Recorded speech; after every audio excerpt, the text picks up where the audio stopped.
Corona के दौर में एक तरफ लोग अपनों की सेहत को लेकर परेशान है, वहीं कई लोग खिदमत के जज्बे से मिसाल कायम कर रहे हैं। ऐसी ही एक मिसाल बालाघाट की एक बेटी ने पेश की है। प्रज्ञा घरड़े नाम की ये बेटी पेशे से डॉक्टर है और नागपुर के निजी अस्पताल के एक कोविड केयर सेंटर में काम करती है। इत्तेफाक से वो छुट्टी पर अपने घर आई थी। इसी बीच रियासत में लॉकडाउन का ऐलान हो गया। अब उसके सामने नागपुर जाना मुश्किल होने लगा है। वापस जाने का कोई जरिया नहीं था तो उसने अपनी स्कूटी से ही वापस जाना तय किया।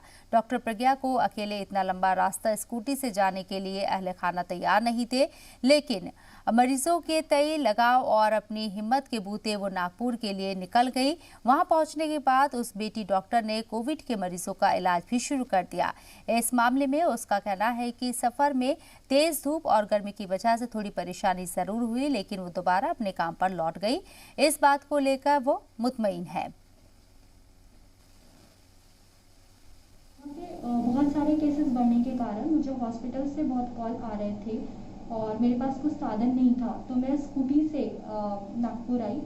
और हाँ, काफ़ी दिक्कत तो हुई आने में, क्योंकि मेरे पास सामान बहुत था और मेरा उद्देश्य यही था कि मेरी पढ़ाई मेरे जीवन में काम आ रही